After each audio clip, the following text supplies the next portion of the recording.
Assalamualaikum warahmatullahi wabarakatuh. Saya Astri Novita Safira Nasution, NPM 290-247, ingin mempresentasikan hasil PPT yang saya kerjakan yang berjudul Latar belakang, fungsi, manfaat, dan komponen dari COBIT.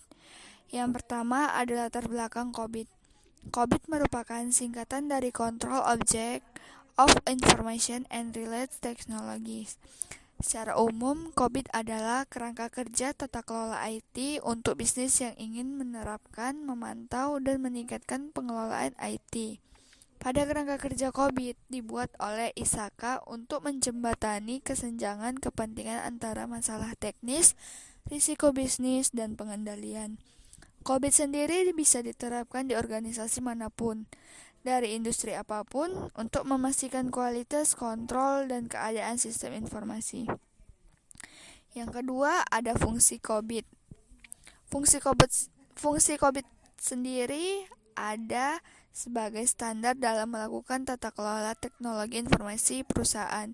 Yang kedua, memastikan pendekatan skala keseluruhan terhadap manajemen dan bisnis. Yang ketiga, mencakup keseluruhan bagian perusahaan from bottom to top. Yang keempat, mempertemukan kebutuhan setiap stakeholder. Yang kelima, menjadi tata kelola yang terintegrasi. Yang keenam, meningkatkan kontrol untuk tata kelola teknologi informasi. Yang ketujuh, sebagai standarisasi dalam melakukan audit teknologi informasi. Yang kedelapan, sebagai best practice dalam tata kelola teknologi informasi. Yang kesembilan, mengoptimalkan penggunaan teknologi informasi. Dan yang kesepuluh, mengelola risiko pada pengguna teknologi informasi. Nah, di sini ada juga manfaat COBIT. Manfaat COBIT tersebut tidak lain dari yang pertama, meningkatkan dan mempertahankan informasi berkualitas tinggi untuk mendukung keputusan bisnis. Yang kedua, menggunakan TI secara efektif untuk mencapai tujuan bisnis. Yang ketiga, memanfaatkan teknologi untuk mempromosikan keunggulan operasional. Yang keempat, memastikan risiko TI dikelola secara efektif. Yang kelima, mencapai kepatuhan terhadap hukum, peraturan, dan perjanjian kontrak. Dan yang keenam, memastikan organisasi menyadari nilai investasi mereka di bidang TI. Dan masuk ke tahap yang terakhir, ada komponen-komponen dari COBIT. Komponen tersebut ialah kerangka. Hal ini membantu dalam mengatur tujuan tata kelola TI dan menerapkan praktik terbaik dalam proses dan domain TI.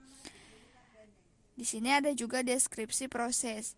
Ini adalah model referensi yang bertindak sebagai bahasa umum antara setiap individu dalam organisasi.